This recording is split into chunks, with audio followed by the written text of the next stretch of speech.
Hounds whisper on flaming roads, using ideas as my maps. We'll meet on edges soon, I said. Brows meet heated brow. Oh, but I was so much older then. I'm younger than that now. Half-right prejudice left forth, ripped down on hate, I scream. Lies that life is black and white, both from my skull I dream. Right, well, welcome back everybody. I decided to do another video for YouTube. First of all, by the way, I'm sat here on this lovely sunny day in virtual reality with cumulus clouds and whatever, and outside it's blowing yet another gale and the rain is hammering at the window, and beyond that, you know, you've got all the news coming in from parts of the world that really you could do without really, but there you go. So it's great being able to escape into virtual reality. I mean, this is a great place to be. Anyway, this particular flight is a sort of recreation of the flight I did in a K8, a Schleicher K8 glider, for my silver distance back in, I don't know, 1991 or thereabouts, I can't remember. And if you want to not listen to this preamble, well, I'll put a time mark in so you can just get on with the flight. But first of all, a bit about me. I didn't start flying full-size gliders till I was about 40 years old. And it happened because I'd been flying model gliders, and I'd taught a friend to fly model gliders, and then he'd gone on a 2-week course at the Long Mind and let me know he'd gone solo. And something kind of snapped inside me, and I thought, you know, I've really got to know what it's like to fly a full-size plane before I hang up my boots. And I hadn't got a lot of money, and I think we had one just newborn. I was busy with work and things and stuff. And I managed to get the okay from my wife, who was not really very into this kind of sort of thing, didn't particularly like me doing it, I don't think.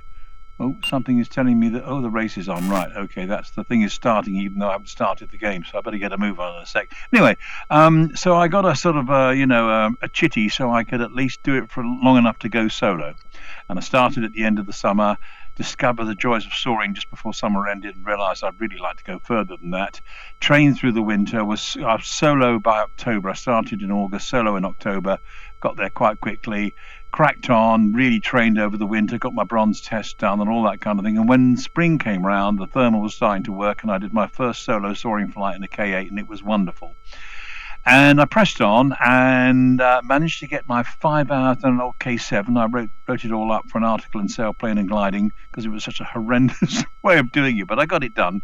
And then we get round to September the 5th, and it's still not quite a year. That's right, because it was September when I started to learn properly. Just not quite a year. And there was a chance to do my 50K on a Saturday.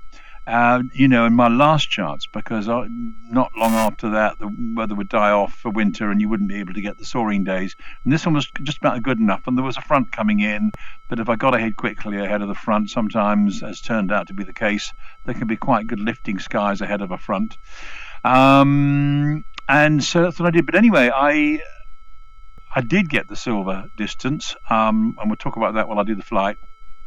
And then I had to really back off because we now had a second baby, job pressures were mounting, and I pretty much had to back off from gliding. To cut a long story short, I didn't get much further than that. A year or two later, I did my 100K diploma in Astir. I think I would go down once a year to this club because we'd moved north now and it wasn't near me. Go down there once a year and get solo again and get signed off to try and do cross-country or something. I hadn't done a lot of cross-country flying at all. And by the time I finally packed up in 2022, after a very patchy on and off sort of career of trying to fly gliders, I still only had about 100 hours P1, so I'm a very low hours pilot. But I really crammed it in that first year, and I think I finished my silver badge, finished it with about 16 hours P1.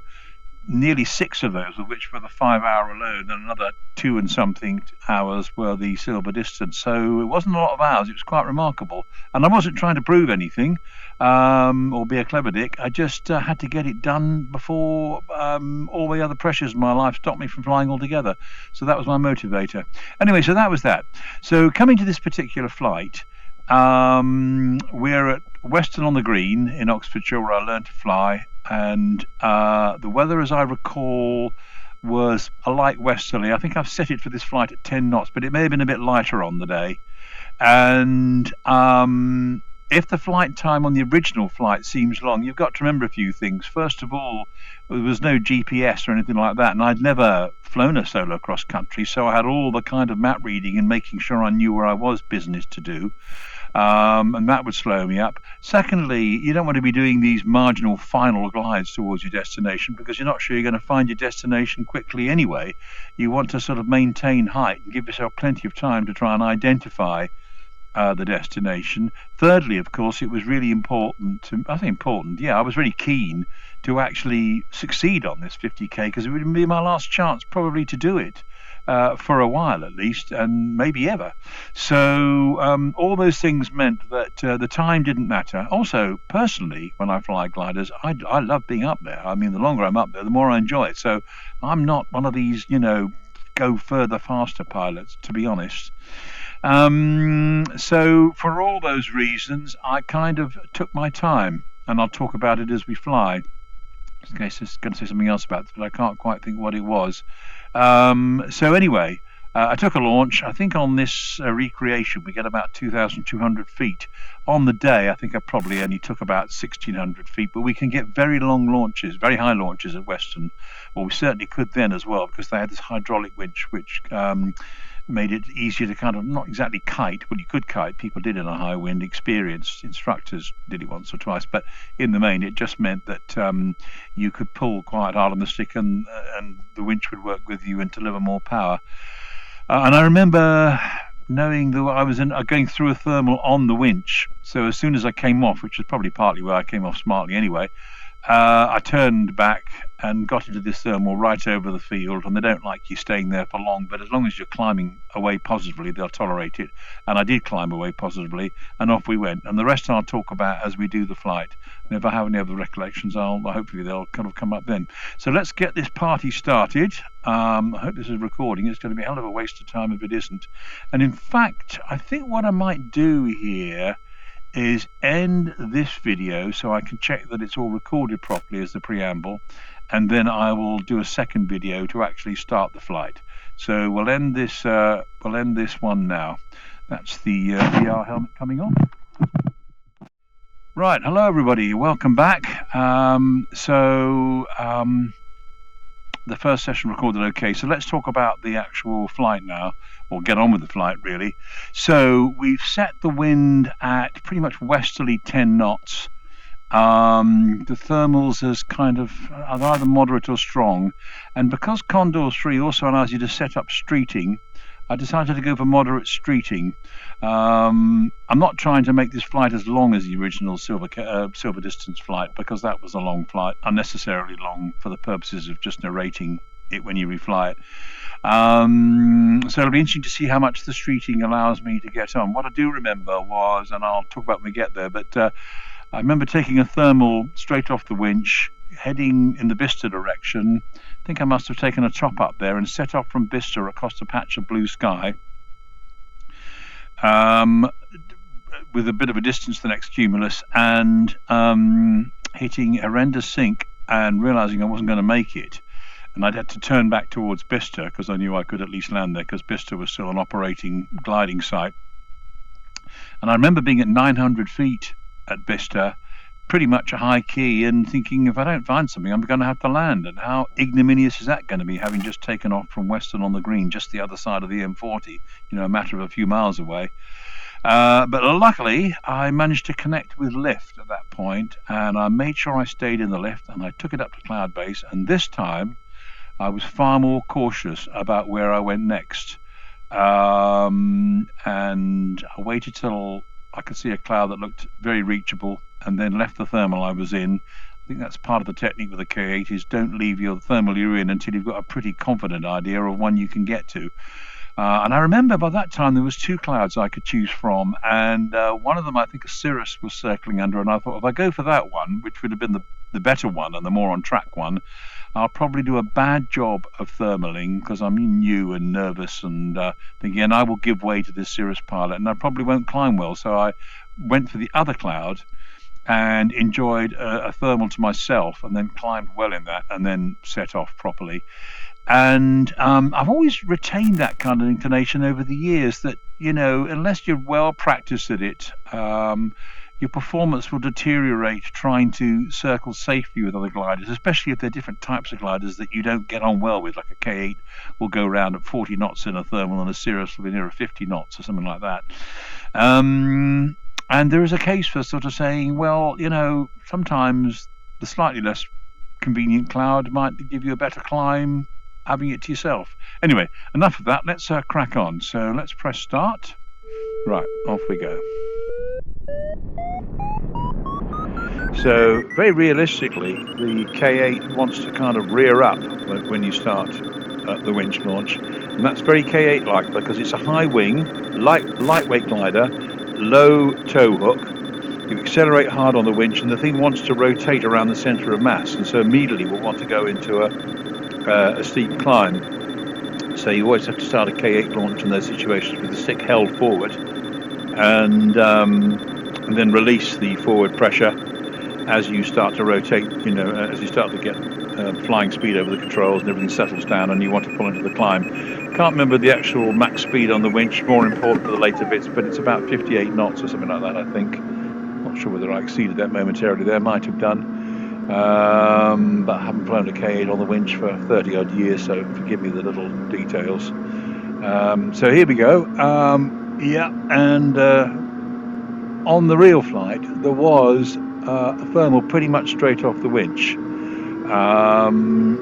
So although it's not quite in the same place, because on the original flight it was somewhere over there, literally over the runway, over the launch point, or halfway up the runway, and we're going off to the side a bit. We're nevertheless going straight into a thermal pretty quickly, rather like we did on the real flight.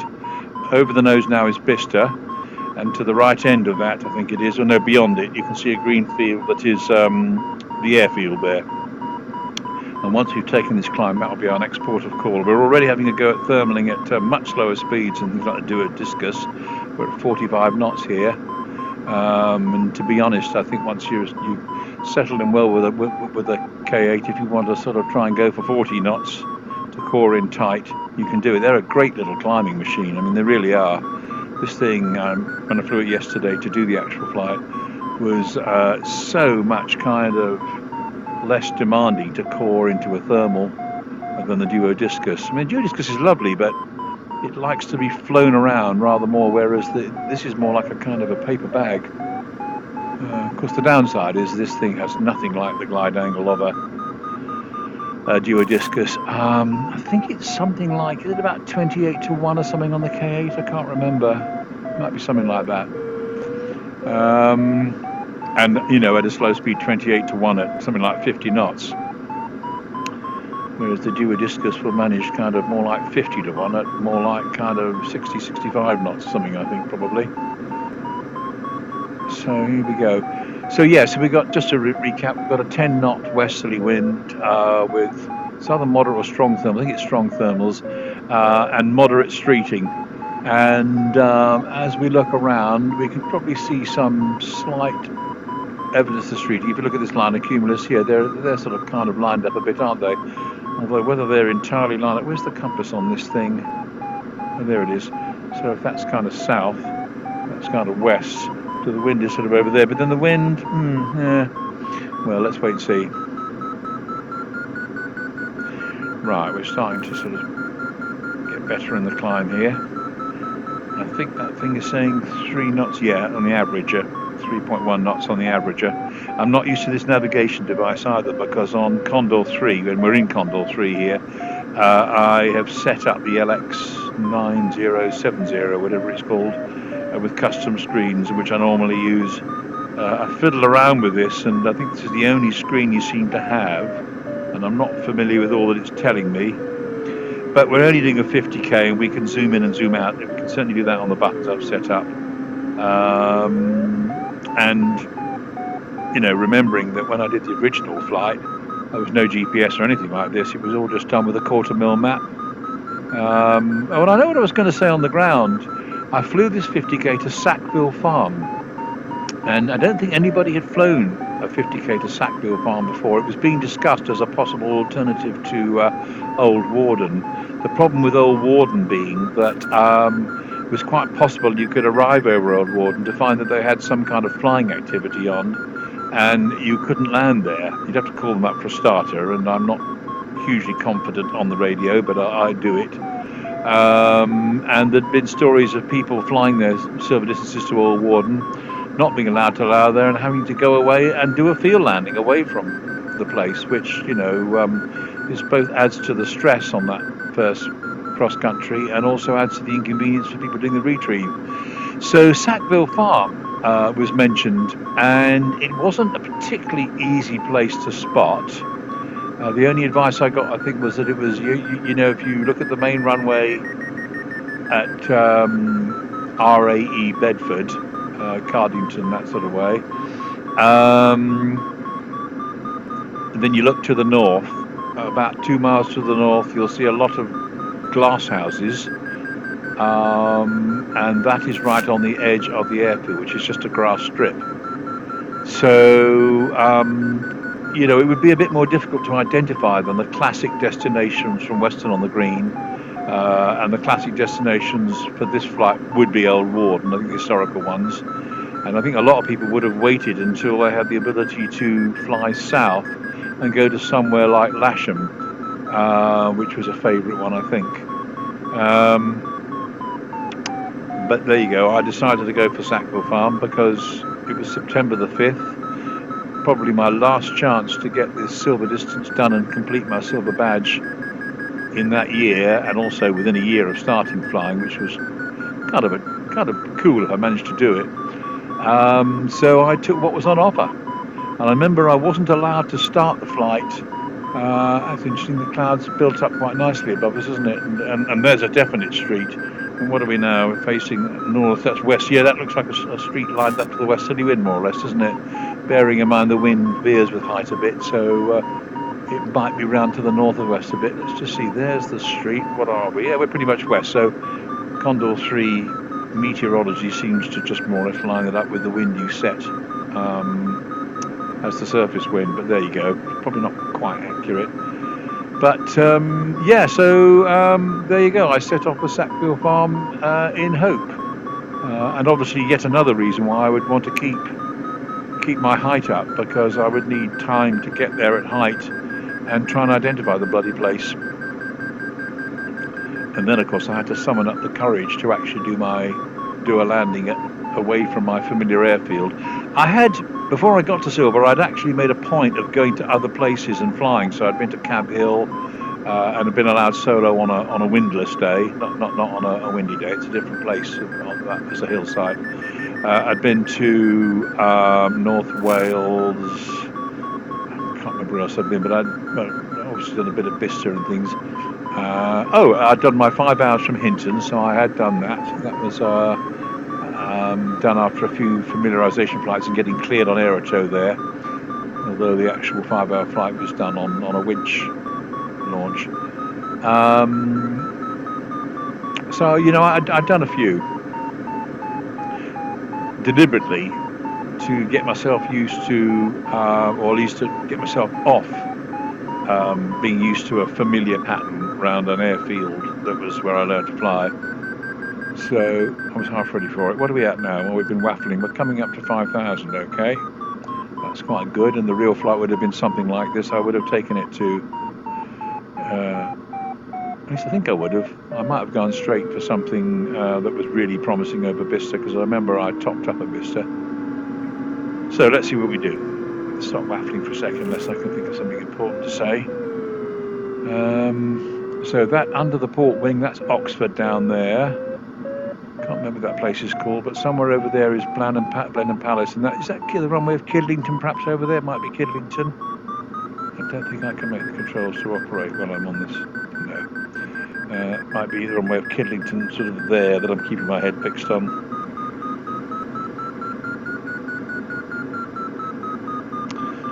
There's the airfield at Weston. As you can see, we're very slowly drifting east of it.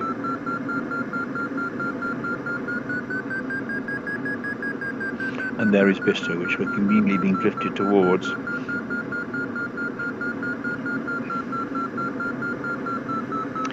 And that blue line running across the screen there, which is all rather zoomed in at the moment, not sure why, that is the direction you have to fly in. So that's kind of like, as you can see, that's sort of where I'm keeping my head fixed now, over that kind of way.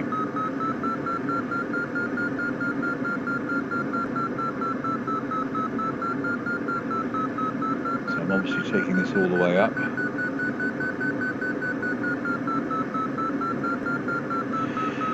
And you might think, well, why didn't I head off there? Why did I head towards Bicester on my original flight? And I think it would simply have been a case of where the next good-looking thermal was, which makes it all the more ridiculous that after Bicester, I then thought I could go over such a large blue gap. Still, it's all about learning, and I certainly learned from that experience. Right, so here we are, more or less cloud base at 5,350. Yes, and that's showing 5,000 and something, so that must be showing our height above ground, I suppose, is it? And that's showing, it must be set to QNH, I suppose. I think Oxford is something like 280 feet above sea level or something like that, or Weston on the Green rather. Right. So for the moment, I'm not. Oh, I know. I'm flying back into the start zone. I'm thinking, why are you going in the wrong direction? And that's quite interesting because I don't remember doing any of that on the Silver Flight. So I guess the assumption had to be, because there was no GPS or anything like this to do it with. You didn't carry a camera or anything like that for your Silver Flight. I remember carrying a camera when I wanted to do my 100k diploma because I need to prove I'd gone around turn points. So I guess the assumption is that you have taken off from this place. You can choose to go as high as possible before you set off on task, or you can just get on with it and go on task and just go for a suitable thermal. So I'm not doing an exact repeat at the moment of the flight I did in 1991.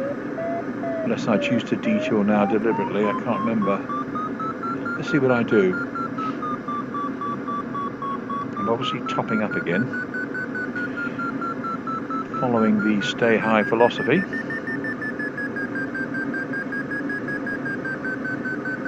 I mean, we can't sit here silently, so I might as well waffle away. But I remember, I don't know, was it a couple of years later perhaps? What happened after this was that I had to sort of really wind down my gliding activity. We had two youngsters by this time. I was very busy with my job. My head wasn't out at the airfield because I had other things on my mind, and I knew that was no way to be flying. Right, so I've obviously left that, and I've decided to keep a source of lift quite close to me, so I'm not heading across that blue gap, because that's quite a big blue gap for a K8, and I don't know how well it will fare. So I am actually heading pretty much towards Bicester. That's Bicester, just sort of, pretty much just slightly to the left of the nose, that big green field just beyond the town, big green looking field with brown fields around it. So yeah, so I had to kind of wind down, and I think I pretty much packed it up all together for a while because the business got into trouble and I had to work so hard at it. Then I did come back to it, got solo again. At some point I bought a quarter share in a K6CR, and I did do, was it before or after the 100k diploma? I can't remember. I think it was probably before, but I did a couple of 100k cross countries in the K6CR. One of them was indeed what we call the milk run at Oxford Gliding Club, where you go down to what was then the cooling towers at Didcot Power Station, go around those, then go up to Silverstone, turn around that and come back, and that gives you 100k.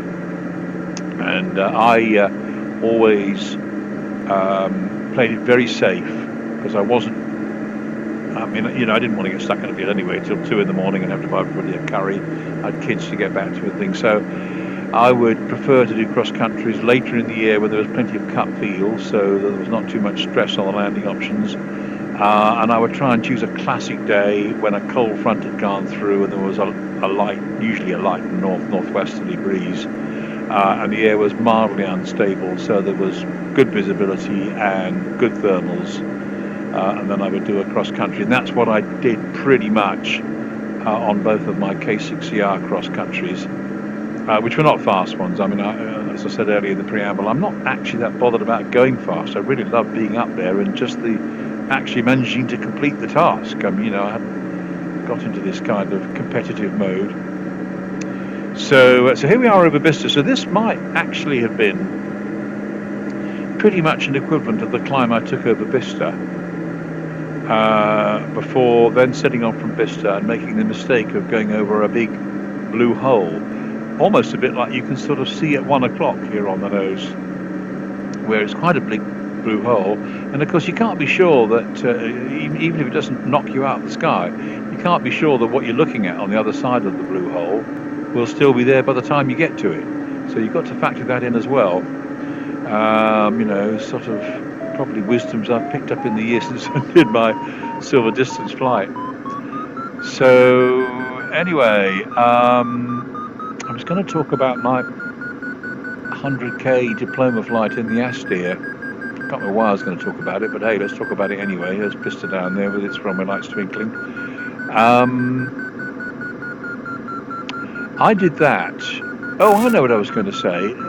It came at the end of a week where my pattern now, by this time we'd moved to the north. I had a new job, we'd moved to the north, so I didn't even live remotely near the gliding club. It was quite a business getting down there. And they only flew at weekends, the Oxford Gliding Club, but they did shut down for 2, maybe even 3 weeks, I think, in the summer, in August, when the RAF, because it was still an RAF station, although not a very active one at all, when they shut down, there would be maybe a fortnight flying week, or a flying sort of thing in the session in the summer.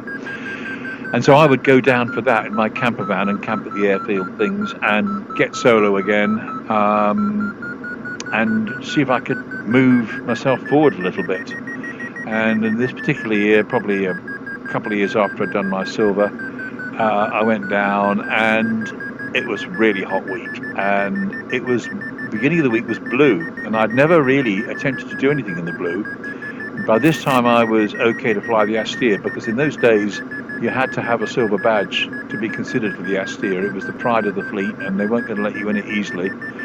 But I was okay to fly the Astir, and I flew the Astir on the Monday, and in the blue, and I had no idea about how you find lift in the blue. And I soon found out, because in the blue, obviously you can consider things like likely ground sources, but a lot of it consists of just going across the sky and bumping into it.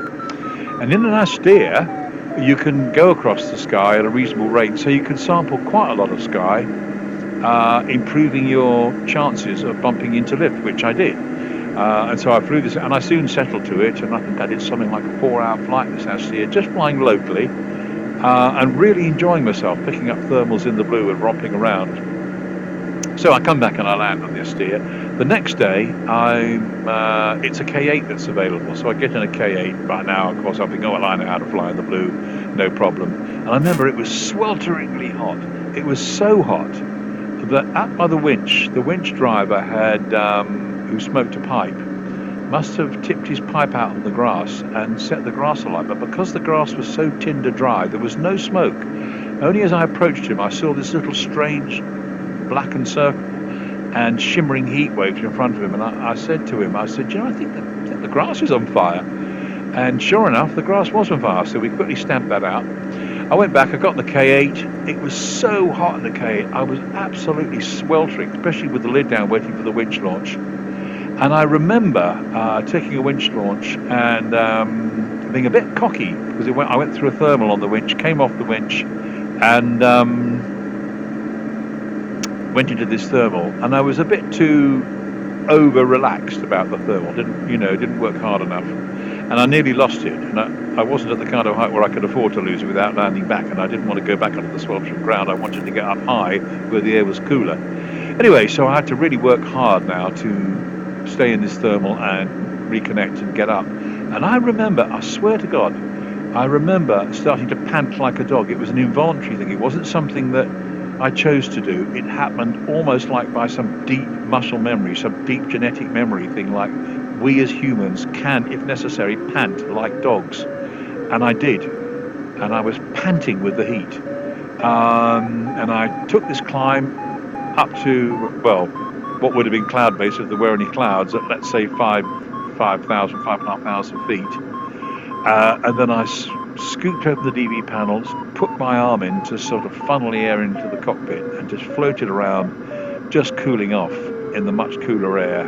Because for non-pilots, in clear air, the air temperature drops by 3 degrees with each 1,000 feet. So it would have dropped 15 degrees from ground level to up there. So it was pleasantly cool up there. And I faffed around, just cooling off. And when I was ready, I thought, all right, let's set off and we'll bump into the next blue thermal. And so I set off, and below me down, I hit the most horrendous sink. I had to put the speed on to get clear of this sink, which made the sink rate even more horrendous. It was something like 6 or 8 knots or something. And I think I was down from 5,500 feet to something like 2,000 feet by the time I connected with the next thermal and managed to get back up again. And after that, I was a lot more cautious about things. And I started to notice that there were slight haze caps marking the tops of thermals or the overshoot of them. And so I was much more cautious. I would get high, take my time, evaluating and choosing my next thermal. So incidentally, we've set off from Bicester. Let's just stop waffling, back on the case. Where is Bicester now? I've completely lost where it is. Oh, it's way behind, isn't it? I've been waffling rather a lot. And we're going at quite a pace. We're doing like 60 knots, which is, I wouldn't have been doing this on my silver flight. So, and we're risking going across a reasonable blue gap. So I guess we thought, well, we've got to, because it's the only, if we're going to go remotely on track, it's what we've got to do. So, but here we go. Look, I've decided to divert to the left so I can be nearer to sources of lift if I need to be. And also I'm reckoning that with the wind drifting us eastward, it's not a bad idea to get to a bit to the west of track, so that when I take one of these climbs, you see my options are improving already. If you looked at the 1 o'clock position, that is further away and also on the wrong side of track probably than this cloud here if I need to go to it, or increasingly it looks like I can just go straight for this cloud, which looks quite nice. So there's a bit of blue gap management, and you can get definite blue gaps around Weston. I remember this. Quite what causes them? Maybe it can be associated with the what would on a day like this would be the upwind Cotswolds, perhaps causing some interaction with very gentle wave, suppressing the thermals. Could be. So here we go. So anyway, yes, so in this K8, so I then went on to have a rompingly good flight. Again, I did about 4 hours or 4.5 hours or something. It was fantastic. The haze caps became like cumulus, not much high up, but they were there, so that they started to be marked and you could go for them. And cloud base increased to something like 6,500 feet. And I remember towards the end of the flight, literally dolphining. And dolphining is where you don't circle, you go forward at best glide or more between thermals, and then you pull up underneath the lift and just dawdle underneath that to climb as much as you can, but in a straight line on track to where you're going. And in a K8, that means you can waffle around at something like 35 knots. And that's what I did. And I remember dolphining from Bicester up to Edge Hill. Having started at,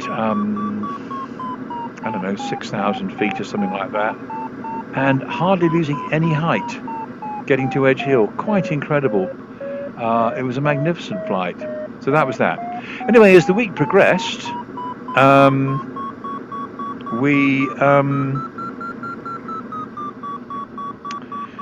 the days got claggier. The anticyclone was starting to break down into unstable air, and the visibility was getting poorer. On the Thursday, for some cross-country practice, I flew a two-seat cross-country in the club's acro with a guy called Phil Hawkins in the back, who's a very good cross-country pilot, to give me some coaching. I remember we were over at, was it Stony Middleton or something, and he wanted me to fly it, going around in thermals, this heavy plane with two quite heavy pilots in it, at 45 knots. And we couldn't trim it out at 45 knots, so I remember having to hold two hands on the joystick so I could hold it steady. Otherwise, with one hand, my muscles started to tremble a bit. Holding two hands to hold this thing back at 45 knots while we caught this thermal, and him calling from the back seat that we'd gone up 1,000 feet in 4 turns. Quite incredible. And we did I think it was a 283k or something in this acro, and came back and landed. And then on the Friday, I had the chance to do my 100k diploma in the Astaire, but it was really quite claggy, the sky. The visibility wasn't good. And I'd heard the stories, because there was no YouTube videos or anything in those days, I'd heard the stories about the difference in difficulty doing a cross country on a day with poor visibility compared to a day with good visibility. And we're doing all right here. What are we doing? 4.6 on the average. Okay. So I took off in the Astaire, and it wasn't difficult finding lift, but the visibility was scary, and I thought, I don't know if I can do this.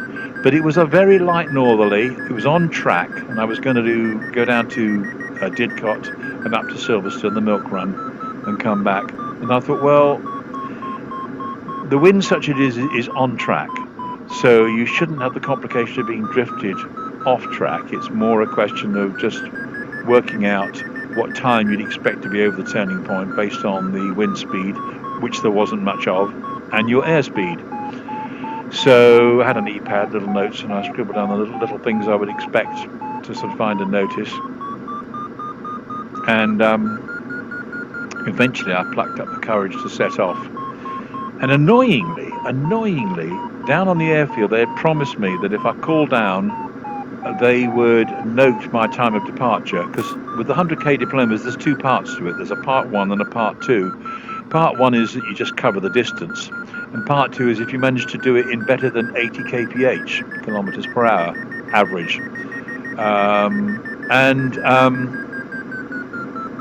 So they would, said if I radioed down, they would mark my departure. So I climbed to cloud base, called down, nobody answers. By the time I eventually got them to answer, I'd lost this thermal, had come down rather lower, and then they called my departure. So I now had to find a thermal climb while on my task, while the clock was ticking, which I did. But to cut a long story short, that bashed my completion time down to 79.5 kilometers per hour, and I would have got my part 2 if it wasn't for that. So it was a bit irritating. When I got back, they said, "Oh, you should have just what did they say? You could have just taken a photograph and gone or something." And I thought, well, you told me I had to radio down my start.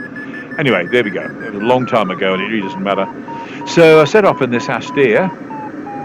Right, so we climbed to cloud base, which is about 5.2, okay, and we averaged 5.1 towards the end of that. That's okay. And we're now setting off, probably towards something like Buckingham or something, is it, I should think? Unless that was Buckingham. It's not going to tell me from the chart, is it? No. So,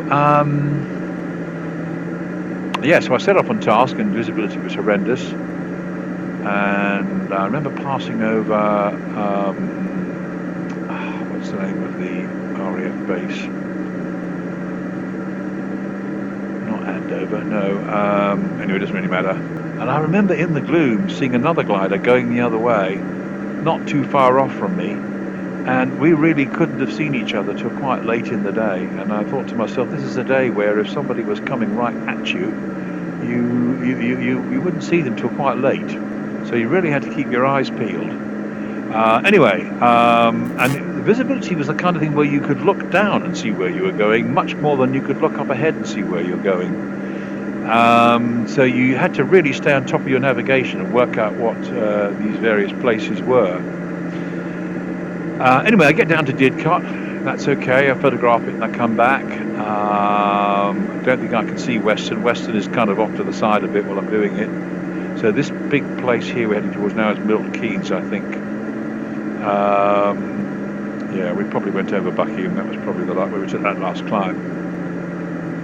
So I got up towards Silverstone, and I'm having to work pretty much on estimated time when I should be over it, because I can't see to the distance. I've got this kind of cone around me I can sort of see in, and time starts to be the kind of time where I should be at Silverstone. There's no sign of anything at all. And it's quite scary, this, really, because I think not only have I got to find Silverstone, but I've got to get back home.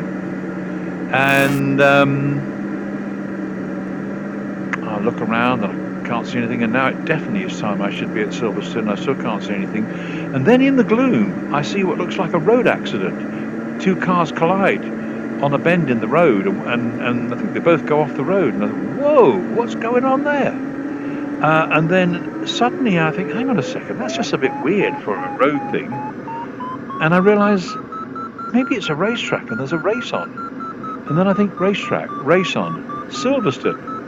There was obviously something going on at Silverstone. Ipso facto, I was at Silverstone.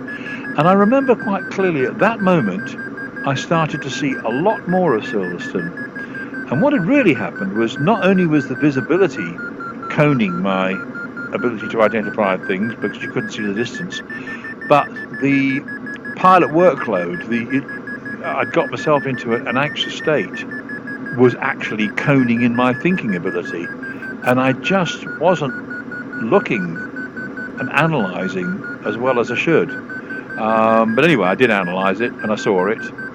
And I knew I was at Silverstone, so I then went round Silverstone and headed back home. I knew I had bags of height for going back.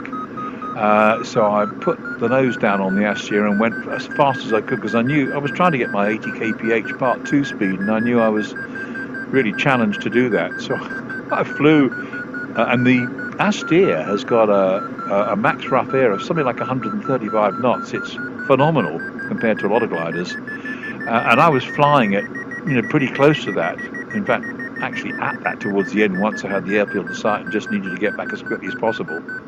And it was quite something. And I think I worked on the principle that, well, I couldn't miss Upper Hayford coming back, because you'd pretty much go close to that. And then after Upper Hayford, you pretty much couldn't miss Weston and the motorway and things, and it was all fine. I got it done and I landed, but it was a very interesting flight.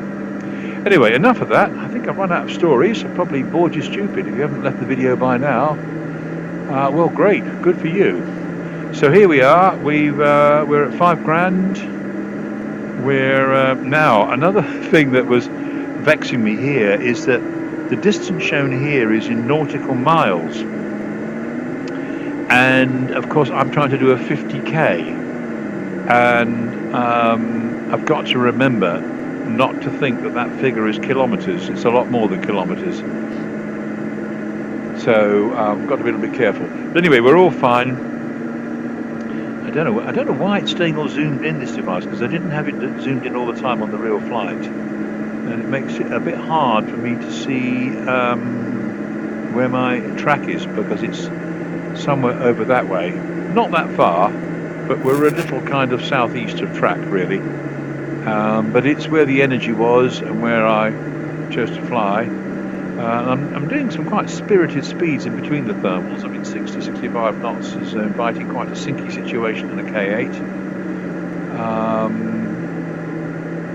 But I think I've decided to crack on. It seems that the lift is proving quite reliable when I get to it, so I'm just cracking on with it. On my original flight, I remember flying at a much more leisurely pace, 50 knots, that kind of thinking. And at some point, when I was munching my cheese roll for my lunch, coming across Santa Poddington, the racecourse with all the dragsters. I don't think we're going quite the same way this time, so I'm not sure where that is relative to our track. If I can be bothered, I might do a post-flight commentary about where the original flight was in relation to this one. I think, again, the map's not showing me, and I remember I could look at the time, but I can't look now. But I think, is that Middleton Stony somewhere over that way? Stony Middleton, is it? Yeah, there's one called Stony Middleton, another one called Middleton Stony. I think Middleton Stony might be the Derbyshire one, can't remember which is which. So, this cloud has decayed while we head towards it, but it doesn't matter too much, because we're going to head beyond that, I think. Oh yes, I think I know what happens here. This is a weird one. No cloud above us at all. And this does happen in real life. I've obviously found a thermal that has not yet formed its cloud cap. Equally, in Condor life, you can get things that aren't quite explicable at all, but I think this must just be a thermal that's forming, but doesn't have a cloud to mark it yet. And as always, you know, when flying a glider, sometimes is not the time for questioning. If you've done a turn or two and it's clearly working, and in this case working well, we're already averaging over 5 knots. Then just take it, especially in a K8. You never know what situation you're going to meet next.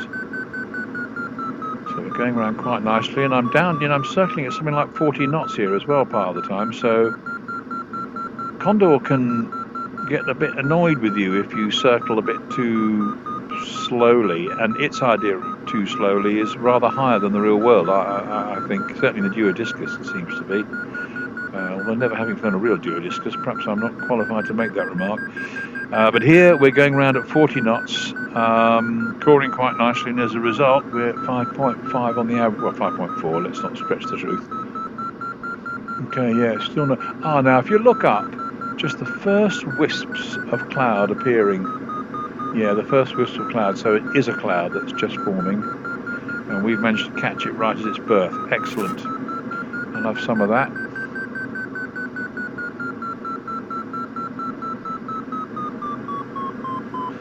Yeah, we're already at the cloud base that isn't here yet. So I'm obviously going to take it while the climb is still good, and there's no cloud enveloping me.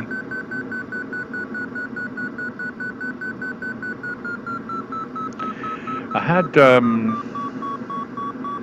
wanted to do some cloud flying on this flight because on the original silver distance flight, when I got to Sackville Farm, I arrived over at reasonable height, and was just nervous about making my landing there. They didn't know I was coming. They had local flying going on. I just wanted to be sure about what direction they were landing. Because it was a light wind day, they could have chosen to do either for some reason or other. And there wasn't much flying, so I had to wait quite a while before I could see a glider land and be sure which direction they were landing in. And so there was a nice cumulus cloud. So, I just did some local soaring for a while, quite a while actually. I think a good part of my flight was just locally soaring there. And there was a cloud, and I thought, I want to try a bit of cloud flying. And I hadn't got an ASI in the K8. I got a turn and slip, and I got the thread on the screen. So I tuned to, I think it's 130.1 is it, to call up your intention to go into cloud. And I called up my position and my altitude and my intention to enter cloud. And I took this cumulus up to cloud base and then cautiously went into the cloud. And I thought, well, I've got the turn and slip ready to use, but while it's working, surely the thread on the string, the string on the windscreen, sorry, thread on the string, the thread on the windscreen can act as a turn and slip indicator. And for the rest, I'll use the vario. So I went into this cloud, and I probably went a few hundred feet in, I think. And the thread of the windscreen hadn't stuck to it with moisture or frozen up or anything. So I don't think I ever had to use the turn and slip. I think I referred to it once or twice, and it told me I was doing things fine. And yeah, I went about 300 feet into this cloud. And I also knew in a K8, of course, don't forget, I had speed limiting spoilers, air brakes, so that if things went completely pear-shaped, I'd just have to open those and come out of the cloud, wherever I came out of the cloud, and sort it out. But I didn't think that was going to happen. I mean, I'd done a little bit of turn and slipping with a guy in the back things, and I got on okay with it. And yeah, so that was quite good fun.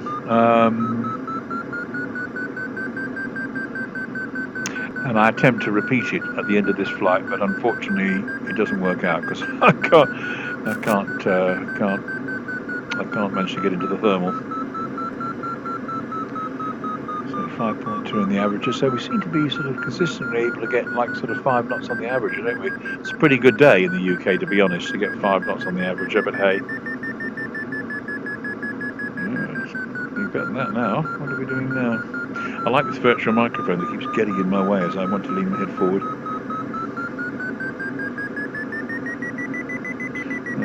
pretty good.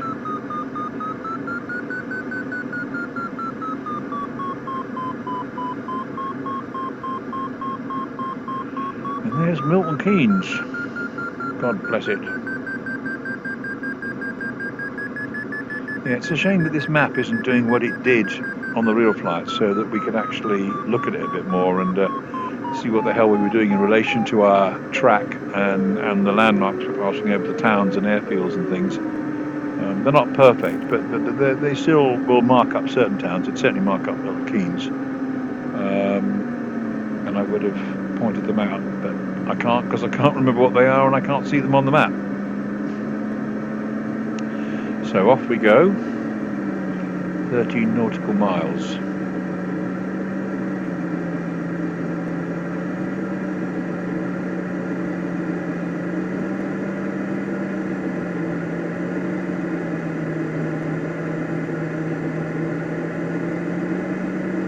So probably a little over halfway at this point.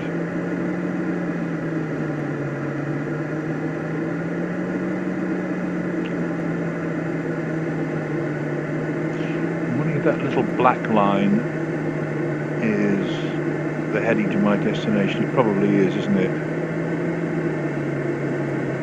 I'm going slightly left, obviously, just to sort of stay under the energy, I guess. And I'm going at, 70 knots. I'm going at, we're sinking at 8 knots here. 6 to 8 knots. Depending on how it's going. Yeah, 8 knots, let's say, for the sake of argument. So, this is 70 knots is quite a speed to push a KA on at, so I'm pretty confident of good lift. I mean, how good a day would it have to be in the real world before I would fly like this? A pretty good one, I think. And as I said before we took off, there are big differences between this flight and the real one in 1991. There's the huge benefit of navigational aids that mean you know exactly where you're going all the time without having to sort of pause and look at maps and worry about if I get it wrong and get lost. And you can get badly lost. I remember a friend of mine trying his silver distance from somewhere in the Midlands, and he got lost. I think he violated, was it Birmingham's airspace? I can't remember. He violated some airspace you really should not violate. And I think he ended up kind of a bit lost on landing somewhere in Wales. And I suspect it was a bit of a haunting experience for him. You could get lost quite easily as a new pilot who was just thrown at the deep end to get the hang of navigating by a quarter scale map. I mean, you really needed to have a knee pad and to make pre-flight notes to yourself and to make notes of things as you went along, like the time that you passed certain places, and then compare those with when you expected to pass them and stuff. It's a whole extra workload, which is not so necessary on a good visibility day, but is incredibly necessary if the visibility is not so good. And it's quite difficult to do because you've got all the pilot workload stuff of keeping a plane with no engine in lift and away from sink, and on top of that all your navigation. It's a big extra deal.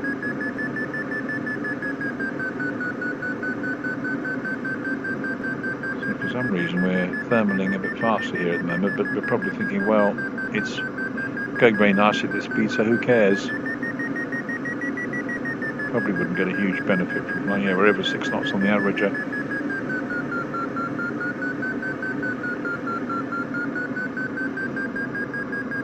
Starting to tighten in a bit now. I'm obviously pulling in a little bit. Just I must have noticed it was 50 knots and thinking, well, what happens if you go slower? It doesn't get any worse, and the plane still handles well enough.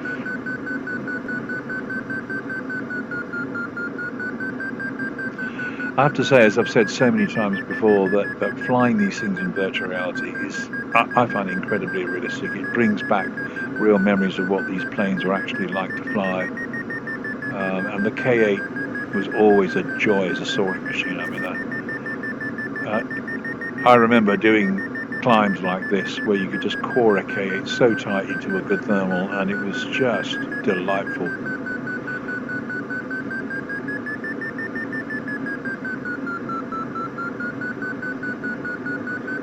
Yeah, I think I used to fly gliders just to feel like a bird. I wasn't that bothered about the huge cross-country stuff and things. It was just coring thermals like that was my real pleasure. And then that fantastic thing when you come out the top of the thermal and the pilot workload comes off, and the world looks completely different from when you went into the thermal. It's just, there's loads more of it out there. Now that, I think at 1 o'clock, might be Cardington.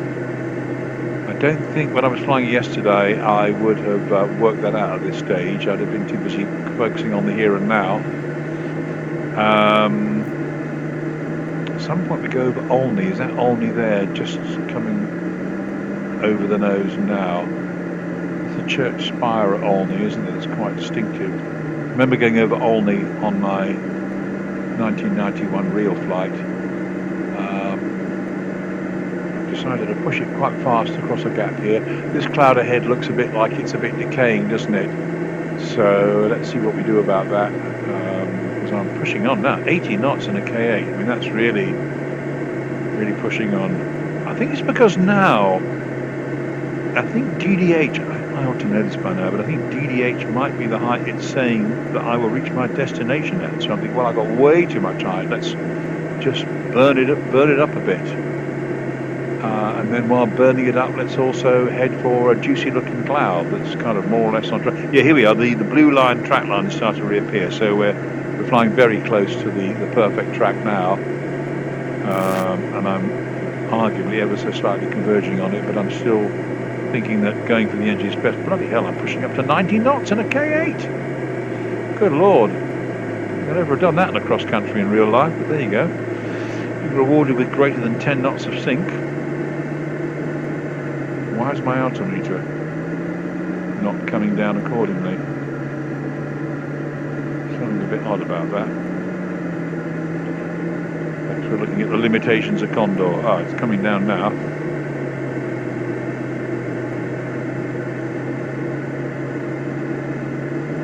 Yes, I think by now I've worked out that's Cardington.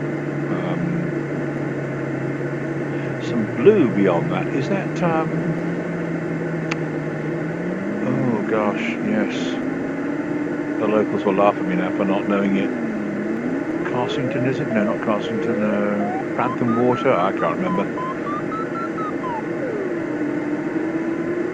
Grapham Water? I'll have to look up afterwards. I seem to remember on that 283k in the acro I described, we rounded some piece of water like that. There might have been that.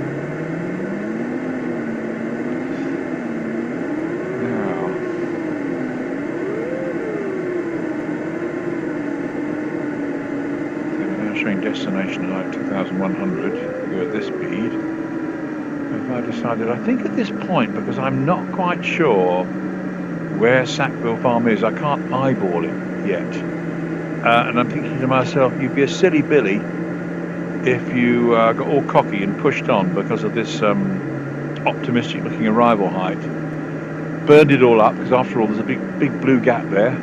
Burned it all up and then realised you couldn't find the place and you got no altitude left to recover the situation with, and you ended up landing in a field and missing your goal. So I think at some point here I slightly chicken out and head over to get a bit of lift from a cloud. Yeah, looks like I'm about to do that. Yeah, I think I've just decided to turn in towards these clouds a bit and see what we can get.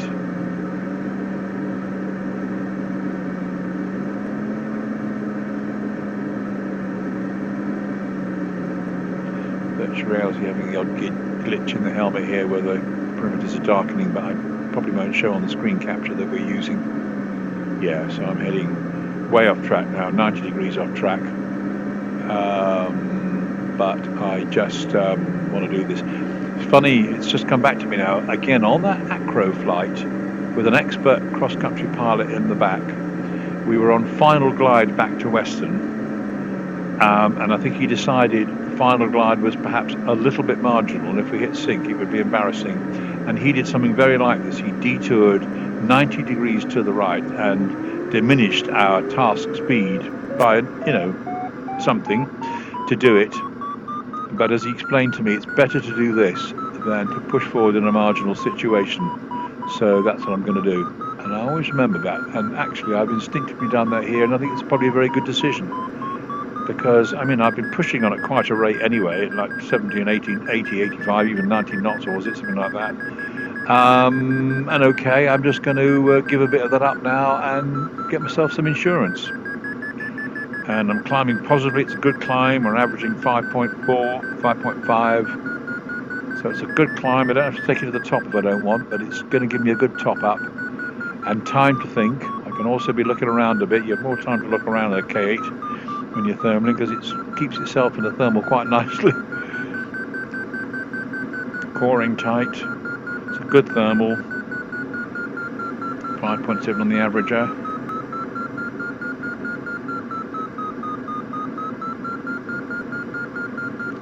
Yeah.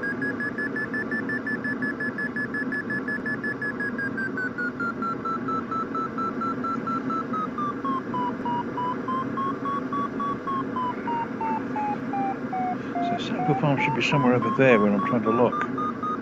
But I still can't spot it. And in fact, as you'll see, I don't actually spot Sackville Farm till really quite late. I mean, it really isn't much of a place to spot. It's somewhere out there. No idea where it is. So it's a good idea to be putting some height on here. You really don't want to be cutting it too fine. Because as in real life, you know, if you get there low, even if there's a cumulus somewhere near it, it's not quite so easy to connect with them low down. They're narrower. And if you're getting a bit stressed, you know, your thermaling powers might be impacted. So we're nearly at 5 here. I mean, obviously decided to be nice and cautious, but I feel a lot better about life now. And to some extent, I'm trying to replicate what I did on the real flight, which was to, yeah, you know, give myself the kind of height where I could get into the locality, and then it looks like the remains of a little disused airfield there, doesn't it? Like that sort of strip in the crop, like there was once a runway underneath it. Different drainage pattern.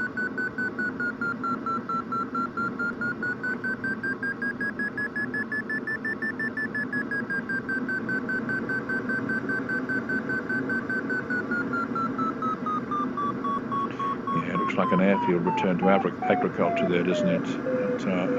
Where I'm looking directly. Didn't know better, I'd say there's glider trailers at one end of it, and it might be being used as a glider runway, I don't know. Right, so here we are. That's Cardington, RAE Bedford, or whatever it's called, you know. And our Sackville Farm must be somewhere ahead of the nose. I don't know where our track line's gone now, but yeah.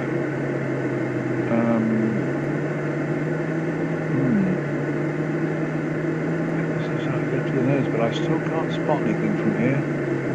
Not a clue. Fascinating, really, because it's very much like. You see, we're whacking along at 75 knots, so we're pushing on with some positivity. And I think it's also because I know that up ahead in that direction are a couple of very juicy looking cumulus clouds, so even if I push a bit hard, I can top up underneath those if I still haven't spotted Sackville. But we're only sort of like 3 nautical miles from Sackville now. That's about what, 5 kilometres, something like that, is it? Not far at all, you know. I would have hoped to have spotted it by now, but even on this replay, I can't spot it. And all I had to go on was that it was kind of northish of one of the runways at Cardington, but which one? Presumably, I don't know. Where's the big sheds at Cardington out of interest? Is that them down the far end, perhaps? Or is it them? That's them probably over there, isn't it? By the that line of trees, perhaps. So anyway, so I'm furiously looking now, and I'm still not spotting it. But the only other clue you have is that there's a lot of glass houses at one end of the airfield. And I'm still looking. I mean, there's stuff away over the nose that looks like it could be glass houses. That could be it. But it's still not clear to me. And Condor will show kind of slight twinkling lights for a runway on a turning point destination like this, but I can't even spot those yet. Because then you'll get the embarrassing thing where actually there it is, much closer than I thought. If you look, you can just about see the twinkling lights. There's a copse of woods there, and the end of the runway is at the right-hand edge of those copse of woods, and there is some glass houses and other stuff. And basically, there's the runway. There's our destination, Sackville Farm. Not quite where I thought. I was thinking it was more over there. So anyway, we're there. And we're there at a good height. We're under a juicy cloud. But of course, I want to finish the task first, because it could be quite a good time, this.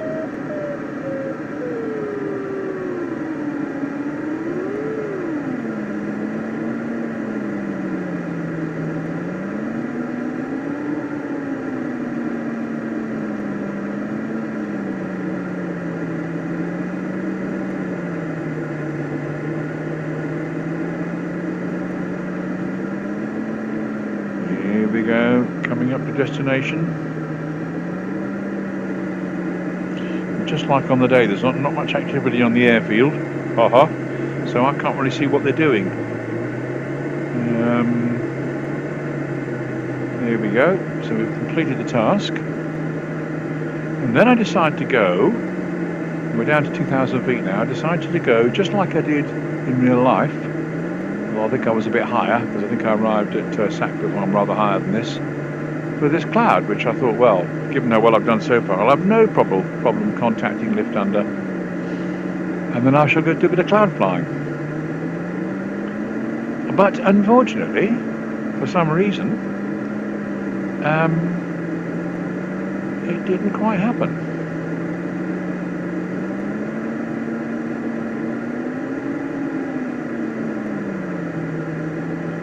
That was disappointing. But still, it'll make this YouTube video shorter, because I have to sort this situation out quite sharpish. I'm not careful, because we're already down to like nearly 1,600 feet. Nothing happening. We're in quite significant sink.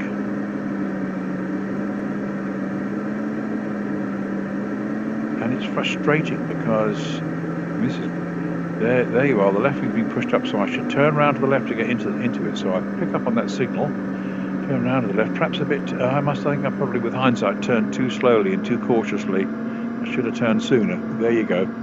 Hindsight's a wonderful thing. But even so, I think what I'm thinking is I will start my search pattern by going back up this way a bit, and I will bump into it. And sure enough, there are indications that the air is improving. So you might think I'd get lucky. But for some reason, I try this and I can't quite believe it. I'm thinking, how's this all gone pear-shaped? And I can't muck around really, because, I'm coming down to, well, I'm 1,400 feet now. So, and I'm off the airfield in a sort of half downwind position. So this is have to be a last turn. If I don't get very lucky here, I'm going to have to call it a day. You think you're going to get lucky, you think it's got to happen. It really should happen, but it's just not happening. And I can't risk going further away from the airfield. It's not good. So, it's not going to happen, guys. I'm going as far as I dare. I'm thinking to myself, well, if I have to land in a field, I have to land in a field. I mean, there's plenty of fields to land in here. But no, looking back at the airfield, I'm thinking, no, I should really head back. I should head back.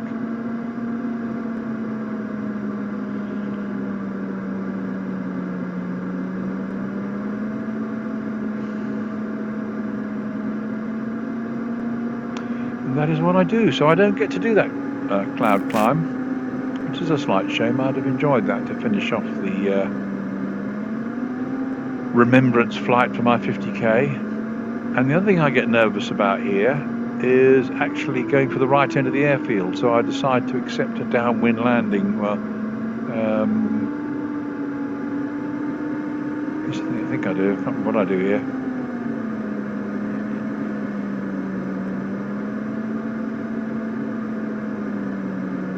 Yeah, I mean, with hindsight, I probably could have just scooped around and landed in the proper direction, because when I landed at Sackville Farm on the day, I landed over the glass houses, into wind. such wind as there wasn't much wind. But and I remember wanting to land good and tidily, but not wanting to undershoot and go into the glass houses.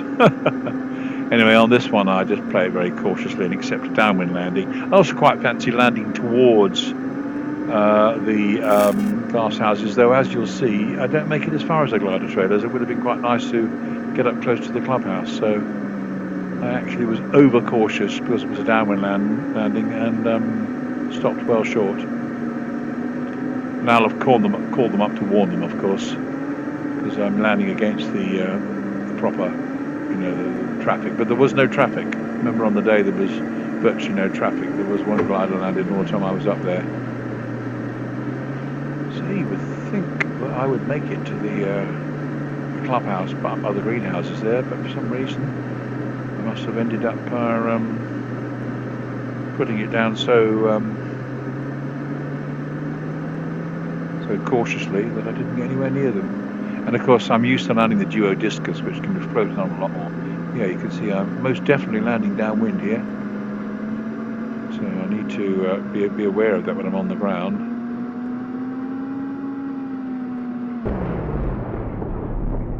Yes, I think I probably had to make sure that I let the nose come down as well if there was any hint of the plane starting to ground loop with the wind behind it. So that was this flight. That was the,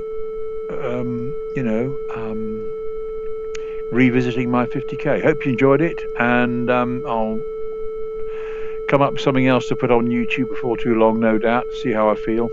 And in the meantime, all the best. I remember on the real flight I had a splitting headache after all this and I had to wait for a while to be retrieved. And but anyway, I'd done it.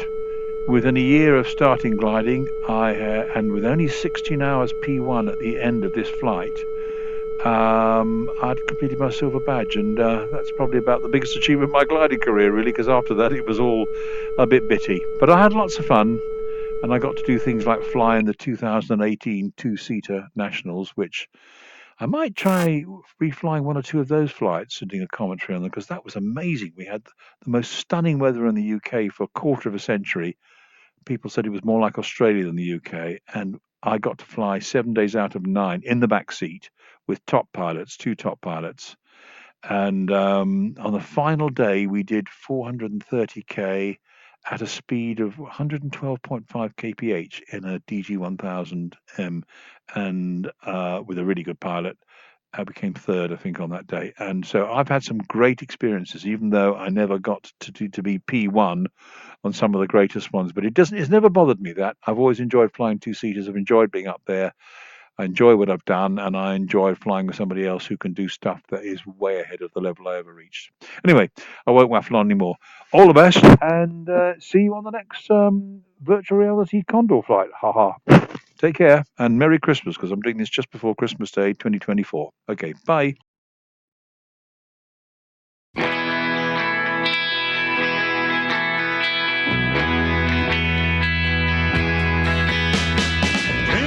flames tied through my ears, rolling high and mighty tracks. Ounce with fire on flaming roads, using ideas as my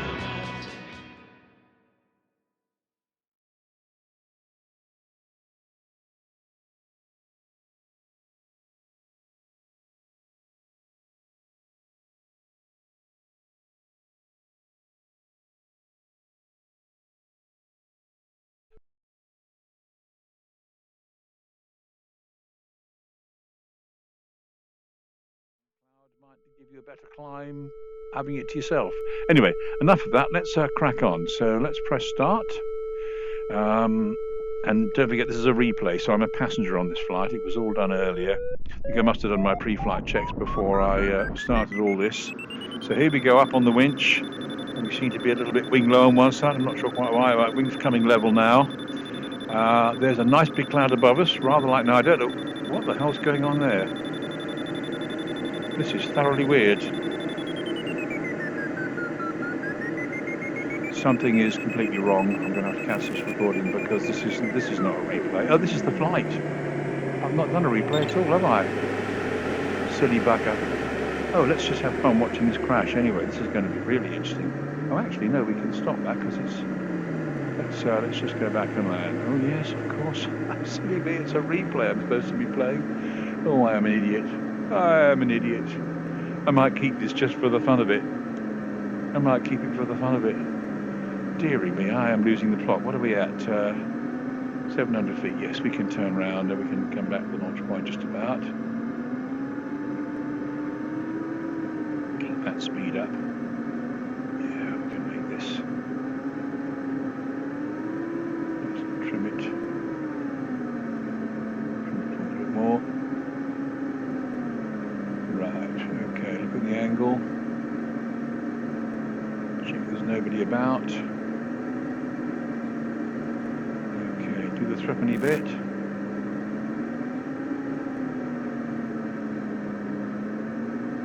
Check the approach.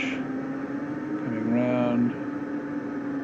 Don't forget we haven't got much wind, so a relatively shallow angle's okay. We seem a bit high, but then of course it's height above ground, isn't it? So we're actually much lower than we think.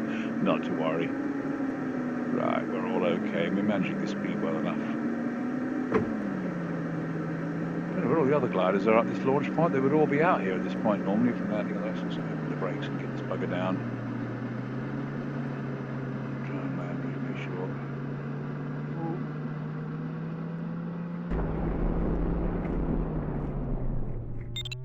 Okay.